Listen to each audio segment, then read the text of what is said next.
Isaías Goldman, el especialista en aire acondicionado y calefacción. Todas las marcas, todos los productos y sus repuestos con la mejor financiación. Isaías Goldman, el especialista. Bulnes, esquina Pringles, teléfono 589-0033.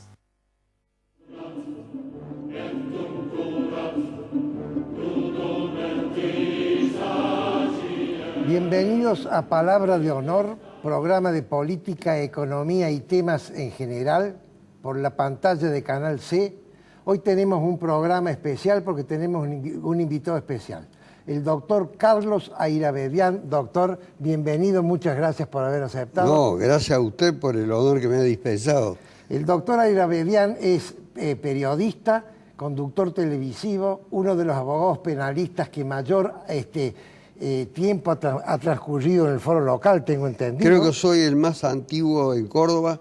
Llevo 53 años en la profesión, aún matizándola con la actividad como juez de instrucción y camarista del crimen. Bien, y está en todas las pantallas, de manera tal que para nosotros es un orgullo que haya aceptado, porque un periodista mientras más participa, menos invitaciones acepta. Doctor, vamos a hablar de 3 temas hoy, si le parece bien. El primero, no puedo dejar pasar hoy de hablar del tema armenio. Usted indudablemente, Airavedian, pertenece a la familia armenia. La pregunta mía no es que cuente el Holocausto, que ya es muy conocido, sino quiero saber su experiencia personal por ser miembro de los armenios, cómo le ha ido, tiene sentido de pertenencia, lo ha perjudicado, lo ha favorecido, es una situación neutra para usted. Que comente un poquito eso. Ni perjudicado, ni favorecido, ni neutra. Yo soy hijo de sobrevivientes del genocidio. La totalidad de los miembros de la familia de mi madre y de mi padre fueron asesinados desde el 24 de abril del año 1915, de manera tal que nací en un hogar carente de todo tipo de parientes, ni primos, ni abuelos, nadie.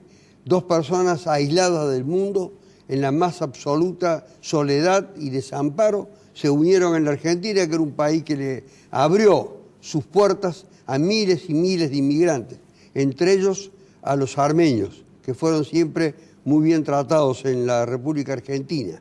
Y tanto es así que la Argentina es el primer país que reconoce el genocidio que sufre el pueblo armenio. Y luego sucesivos gobiernos, a lo largo de estos últimos 70 años, han venido destacando esa circunstancia, la de identificarse con el pueblo armenio. 1,5 millones de muertos en el Holocausto armenio. 1,5 millones y probablemente haya habido más, porque el genocidio que empezó a perpetrarse en la fecha que le dije, continuó durante varios años, con toda su carga de padecimiento, sufrimiento, el éxodo, la inmigración a países vecinos y luego a países remotos. Pero el armenio mantuvo a lo largo de 3.000 años, basado sobre todo, si tomamos en cuenta la etapa de Occidente, de los tiempos de Occidente, el armenio con la religión y con el alfabeto mantuvo su identidad. ¿Usted, doctor, tiene la cultura armenia incorporada o es solo un lazo afectivo que lo une a esta historia? Yo siento la música armenia, tengo las costumbres que puede tener el pueblo armenio, pero no tengo las vivencias que tienen otros que transmitida por la familia. Afortunadamente yo he vivido una familia muy rígida en cuanto a mi madre, que era una docente egresada de una institución alemana que la había tomado como huérfana del genocidio. Y mi padre había vivido en los Estados Unidos aislado y se había incorporado a los ejércitos aliados en la Primera Guerra Mundial. Y así entonces conformaron un núcleo que ha impregnado mi conducta, obviamente. Siento una emoción particular cuando se refieren al pueblo armenio, a sus costumbres, a su tradición y a su existencia milenaria. Le comenzaba a decir que el pueblo armenio tiene más de 3.000 años en la historia. Y es uno de los pocos pueblos, junto con el judío y algunos otros, que sobreviven. Debe ser la cultura ininterrumpida, con asentamiento propio, más antigua de la historia. Era un asentamiento mucho más grande, pero el avance otomano, 6 siglos atrás, impidió que Armenia pudiera desarrollarse de una manera independiente, pacífica, creativa, y el Imperio Otomano la incluyó dentro de sus pertenencias. Los armenios fueron muy útiles y muy serviciales en el Imperio Otomano, pero un día el Imperio Turco, el Imperio Otomano, decidió suprimir a todas las minorías, entre ellos los griegos, los armenios, y fuera del ámbito territorial más próximo también a otros pueblos, pero particularmente a los armenios porque lo consideraban verdaderamente peligrosos. Bueno, doctor, hecho el homenaje y el reconocimiento al pueblo armenio, entremos en el tema de usted es abogado penalista. He sido abogado penalista antes de ser abogado, desde niño, desde estudiante de la escuela primaria. ¿Por qué? ¿Porque era peleador? Defendía siempre al que era objeto de algún tipo de vejación, de castigo, de persecución, de discriminación. Yo lo experimentaba y lo sentía y decía, ese es mi destino. ¿A qué colegio secundario fue usted, doctor? Yo fui a primero quiero destacar el colegio primario. Bien, bien. Tenía solamente 4 grados. El Colegio Nacional número 229 de la calle Libertad, y en aquel entonces se llamaba 80, ahora se llama Eufrasio Loza. Y luego en la escuela secundaria terminal de varones de la calle Salta al 200, que ahora tiene otro nombre. Entonces, desde el barrio Pueyrredón, que era el epicentro donde se había congregado el mundo armenio, conocí el centro de la ciudad de Córdoba. Muy bien. Doctor, empecemos con el tema de la ética del abogado penalista. Fundamentalmente, quiero analizarlo desde 2 aspectos. Aquí, yo creo, todo el mundo sabe que todo el mundo tiene derecho a ser defendido, pero ¿usted defiende a todos o tiene un límite? El único límite que surgió en los últimos 20 años probablemente haya sido el de los derechos o el de la violación a los derechos humanos y el de los delitos de lesa humanidad. De lo contrario, no he discriminado jamás ni hecho ningún proceso previo de selección, porque creo que toda persona, aún la que haya cometido el hecho más monstruoso, es merecedora de los derechos de ser defendido, que están garantizados constitucionalmente, porque de lo contrario serían víctimas de la persecución, de la arbitrariedad y sobre todo de la venganza, que es un acto muy cruel. Bien, es decir, que derechos humanos y lesa humanidad no, todo lo demás sí. Delitos de lesa humanidad no, por haber sido víctima. Yo fui prisionero durante 3 años de la dictadura militar iniciada el 24 de marzo del año 1976. Y me parece que sería no solamente contradictorio, sino una inmoralidad que defendiera a aquellos que no solamente me sometieron a mí, sino también a mi familia, causándole un gran dolor, sino a miles de personas con las cuales yo tenía algún tipo de identificación de tipo político. De manera que allí está el núcleo de por qué digo los delitos de lesa humanidad no forman parte de la elección de mi defensa. No obstante, haber sido requerido y haber sido solicitado por algunos de los que están acusados de delitos de lesa humanidad para que los defendiera. Bien, vamos ahora al tema de la prueba. Usted ya toma un caso, ¿cierto? Usted sabe que es culpable, pero tiene que buscarle los atenuantes como abogado defensor, ¿correcto? Yo no tengo prejuicios de ningún tipo, no sé si es culpable. Hay una presunción de los que llevan adelante la investigación, ya sea policial y o judicial, que dice que esta persona es la culpable. La prueba nos tiene que evidenciar con su objetividad, pero no obstante eso, digo que la objetividad existe en cuentagotas. Pero es la prueba la que me va a permitir a mí tener una evidencia de que la persona es culpable. Y si es culpable, si llego a esa conclusión en un proceso que ofrezca todas las garantías para que esta persona a su vez pueda resistir al embate acusatorio, yo debo tomar una posición. La posición es: si la persona es culpable, yo no brego por la impunidad. Brego porque esa pena que le vaya a corresponder como consecuencia de su culpa, que ha quedado probada, que ha quedado acreditada, sea la menos grave posible. Que la figura a aplicar tenga, de acuerdo a la historia de la persona, atenuantes. Es decir, figura a aplicar y pena a sancionar que tengan una significación que tiendan a recuperar a esa persona, a resocializarla, porque creo que de lo contrario, instalar el odio, la ira, el espíritu de venganza, convertir, como lo que se ha convertido, la cárcel en una fábrica de delincuentes. Si usted ve que se están manejando pruebas que usted sabe que no son ciertas, pero se están manejando, ¿las utiliza o está impedido utilizarlas? No solamente estoy impedido de utilizarlas, sino que me empeño en destruir esas pruebas. Y además de destruirlas, no utilizarlas jamás, ni aún cuando sean en beneficio mío. Porque ese es un principio del que no hay que evadirse nunca. El principio de ser leales a una legalidad que está bien estructurada, pero que no se cumple.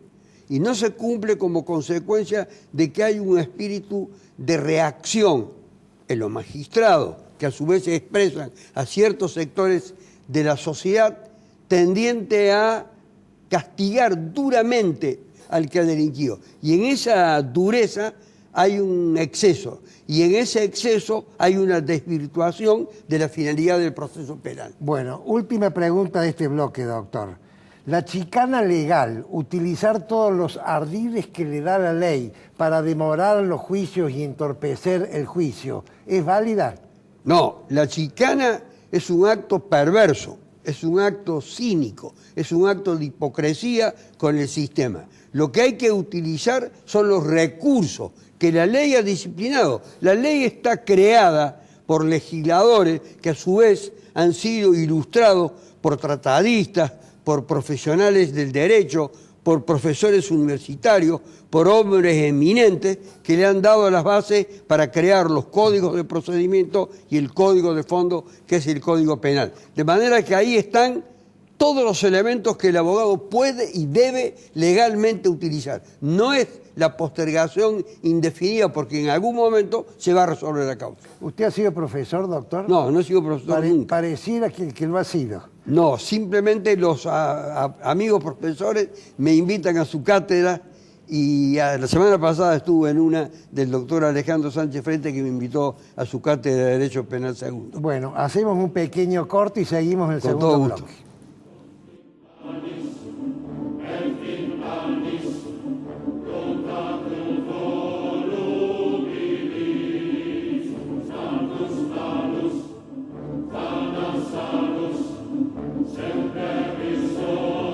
Isaías Goldman, el especialista en aire acondicionado y calefacción. Todas las marcas, todos los productos y sus repuestos con la mejor financiación. Isaías Goldman, el especialista. Bulnes, esquina Pringles, teléfono 589-0033.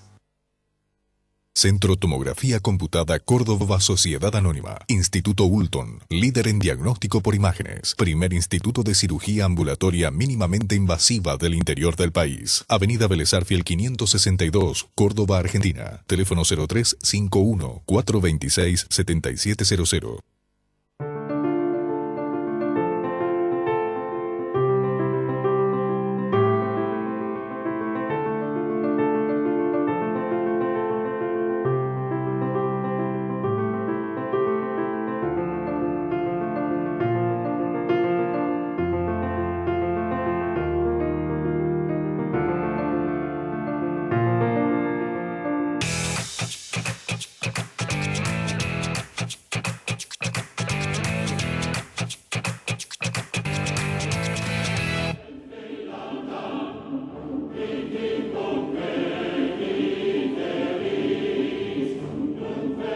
Programa Palabra de Honor, Canal C, segundo bloque con el doctor Carlos Airavedian. Doctor, ahora entramos en el tema álgido que siempre dejo para el final.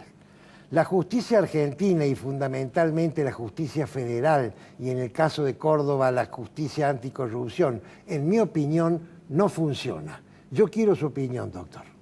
Primero le quiero destacar un solo aspecto que me parece sobresaliente. Los abogados defensores estamos satanizados, demonizados por la sociedad, que nos cree que somos cómplices de la delincuencia. Eso es un contrapeso que evidentemente obra sobre nuestra conciencia y de la que yo tengo, además, evidencias plenas de que efectivamente es así y nos repudia. Ahora puedo, sí, con esta aclaración preliminar, entrar al tema de la justicia. Bien. Efectivamente, en el tema de la corrupción no hay un combate decidido, ni lo ha habido nunca.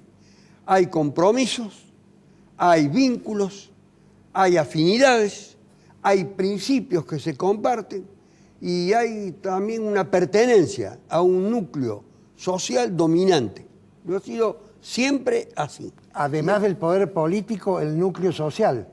Los mismos que proceden de círculos políticos opuestos, antagónicos y diferentes, tienen en el momento de incorporarse al mundo de la justicia, como usted lo planteó, de la justicia federal, se impregnan de valores que están presentes en ese sistema de la justicia federal. ¿Usted es una se cosa refiere a muy curiosa. ¿Usted se Yo me refiere refiero a a todo el Córdoba, país. a todo el país? Yo me refiero a todo el país. Si usted lo quiere circunscribir a Córdoba... No, tiene todo el derecho del mundo. Le puedo dar también una respuesta. Hay esfuerzos tendientes a mejorarla. Hay iniciativas, pero de carácter individual, no es una cosa colectiva. Hay mucha disidencia, mucha divergencia, mucho enfrentamiento, mucha hostilidad. Y también hay posiciones que no son conciliables con lo que pregona o lo que promueve y también requiere la sociedad. Doctor, yo creo que para que la justicia sea independiente, que ahí está el kit del tema, no pueden los jueces y los fiscales, hablemos de los jueces primero, ser nombrados por el Poder Ejecutivo y el Poder Legislativo. Tiene que haber otro sistema para nombrar. Si yo le dijera a usted, diséñeme a su criterio el mejor sistema para conseguir una justicia independiente, ¿qué diría usted? Ha saltado muchísimo la Argentina en la consideración mundial como consecuencia de haber incorporado el consejo o los consejos de la magistratura, tanto en el orden provincial como en el orden nacional. Ahora ya no se entra como consecuencia de un compromiso político. Hay algún elemento todavía adicional de carácter político que influye, pero en principio no. Antiguamente era el Poder Ejecutivo el que los proponía, era el Congreso, el Senado de la Nación o el Senado de la provincia el que le daba el acuerdo, la bendición en definitiva, y con eso generaba un tipo de dependencia, con lo cual el juez no era independiente como lo requiere la ley y como lo requiere la sociedad y como lo requiere la justicia. Ahora hay un consejo de la magistratura, hay que pasar por diversos tipos de pruebas, prueba escrita para demostrar conocimiento, la entrevista personal para que se acredite la idoneidad, la capacidad y sobre todo la moralidad del candidato magistrado a ser en definitiva el que va a ocupar un rol preponderante en la justicia. Y estos exámenes ponen a todos en un pie de igualdad. Entonces se ha rehabilitado en gran medida la idea esta que se tenía de jueces independientes. Pero hay en algunos lugares donde, sobre todo, por ejemplo, si tomamos al sector de Comodoro Pi de la capital federal, donde hay una concentración de 12 jueces federales que tienen en su mano el destino prácticamente de toda la clase política nacional, de los gobiernos nacionales, aunque en distintas etapas de su actuación van pasando de una conciliación con ciertos sectores dominantes a otros. Ahora, cuando un juez comete una aberración, ¿No hay una autoridad superior que lo sanciona? Esto que ha ocurrido el otro día de mandar a la calle a estas dos personas que todo el mundo sabe que no deberían estar en libertad. Hay tribunal de disciplina en el Consejo de la Magistratura, hay un proceso de destitución de los magistrados que no se ajustan a la ley, como en el caso que usted está citando. Es decir, que hay garantías para que esas personas sean sometidas a un proceso de destitución. Ahora, que se llegue a consumar o no esa destitución es otra cuestión. Ahí entran a jugar distintos factores. La gente ha requerido que muchos magistrados, a los cuales la prensa particularmente los ha señalado, no sean continuadores de una actividad reprochable. Pero en el Consejo de la Magistratura tiene que haber también conciencia de lo que la sociedad pide. Hay un divorcio entre la justicia y la sociedad. Este divorcio tiene que terminar. La justicia debe respetar y responder a los requerimientos de la sociedad. Y el Consejo de la Magistratura es un órgano que no solamente sirve para la selección de los magistrados que van a ser designados, sino también para destituirlos cuando tienen un mal desempeño. Ahora, hablemos de los tiempos, doctor, porque lo que usted me dice es muy lindo, pero si eso demora 10 años, entonces no sirve. Los tiempos son la sepultura de la justicia. Ahí tocó usted. Usted es el cementerio de la justicia. ¿Usted es escritor, doctor? No, yo no soy. Parece que lo es. Sí. Bueno, hábleme de los tiempos. ¿Por qué estos tiempos son tan largos? Ahí hay desidia. Porque allí entran a jugar los componentes que le dije anormales, de tipo político, los condicionamientos de tipo político, etc. Usted ve que hoy se habla de los jueces, el periodismo habla de los jueces hablan de los jueces, los legisladores hablan de los jueces. Entonces hay un sistema de componenda, de entendimiento, entre comillas, que no le hace bien a nadie. Se podría proceder a la destitución rápidamente cuando se reúnen las pruebas. Ahora, ¿quiénes son los responsables de reunir la prueba? Son los mismos encargados de seleccionarlos y de proponer luego la designación de los jueces. Hoy dicen que el presidente Macri no quiere más a Lorenzetti, presidente de la Corte Suprema de Justicia de la Nación, que parece ser un juez muy vapuleado. No parece ser, lo es. Hay una legisladora que lo persigue implacablemente, la legisladora Carrió, que no es de mi gusto, ni de mi adhesión, ni de mi simpatía, pero veo que tiene una perseverancia en la persecución de este hombre, que tendrá o no tendrá motivo. Lo cierto es que tiene que llevar las pruebas. Muchos hablan de los jueces, pero no tienen las pruebas. Dijeron que esos dos jueces, a los cuales usted se está refiriendo, que habrían liberado a esas dos personas a las cuales usted se ha referido, que no los han nombrado, yo no tengo por qué hacerlo yo, si no los nombra usted. En definitiva, esos jueces hay que probar que han recibido la plata que dijeron que habían recibido. Porque de eso se trata, de plata. No hay ninguna otra cuestión de por medio. Ahora, ¿quiénes lo dicen? ¿Quiénes formulan la denuncia? ¿Quiénes hacen los cargos? Que lleven las pruebas. Bueno, porque si no hay pruebas, hablando de pruebas, queda solamente una especie de desprestigio para esas personas, pero también un acto de irresponsabilidad republicana por parte de los que promueven sin tener elementos de juicio. Hablando de pruebas, doctor, a ver si usted me puede explicar a alguien que nadie me lo ha explicado. El Ministerio Fiscal, los fiscales, forma parte del Poder Judicial, forma parte del Poder Ejecutivo, es un cuarto poder, es un híbrido que nadie sabe lo que es, no está bien definido. ¿Qué opina usted al respecto? Usted pasó todas las alternativas, se la digo en 2 palabras. En Córdoba forma parte del Poder Judicial. Ningún lugar forma parte del Poder Ejecutivo, en ningún lugar de la Argentina. El gobierno, el Poder Ejecutivo, elegido por el voto de los ciudadanos, no tiene nada que ver en los fiscales con ese órgano.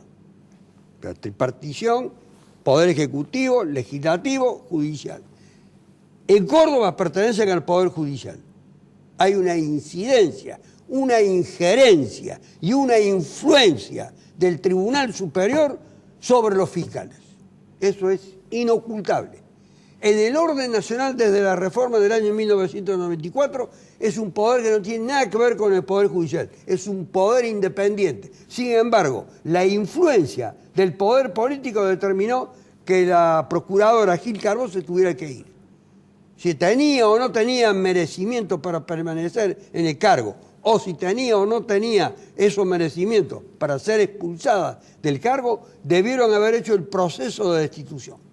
Bueno, doctor, me queda la última pregunta. Primero le voy a agradecer su presencia. No, a usted le agradezco. No, yo sé que usted jerarquiza mi programa. Y ahora viene la pregunta final porque usted no se la va a llevar de arriba tampoco. ¿Qué opina de los fiscales anticorrupción de la provincia de Córdoba? No existen. No existen. Nunca existieron. Están nominados, están designados, fueron en su momento propuestos, fueron en su momento incorporados, se le dio una especie de gran realce a la incorporación. Fue una maniobra política, la creación del Foro Anticorrupción. Por haber una ordenanza, alguna cosa así, quizás sometido a proceso, pero donde ellos debieron poner el énfasis. Hay denuncias muy serias de legisladores compenetrados con los intereses sociales, sí, señor, con los intereses tres populares. legisladores. Hay 3 legisladores que usted, si no los quiere nombrar, son 3 que no pertenecen al mismo partido, y eso es bueno. Es decir, que pertenecen a distintas extracciones. ¿Usted cree que si hubiera un cambio político en la próxima elección a gobernador, va a haber una revisión en Córdoba como ha habido en Comodoro Pi? Yo creo que el electorado de Córdoba es un electorado conservador, no mira el tema de la justicia en el momento en el que emite su pronunciamiento, sí se queja, sí expresa sus diferencias, a veces hasta su horror, llaman a las radios, a los programas de televisión, etcétera, pero en el momento final no sé de qué están armados, cuál es su convicción, cuál es su inteligencia, cuál es su objetivo al decidir, por ejemplo, en Córdoba, la continuación de un gobierno hace 20 años. Doctor Carlos Airavedián, abogado penalista, escritor, aunque no lo sea, profesor, aunque no lo sea, y periodista, le agradezco muchísimo su presencia en mi programa. Bueno, muy honrado por todos los títulos que no tengo.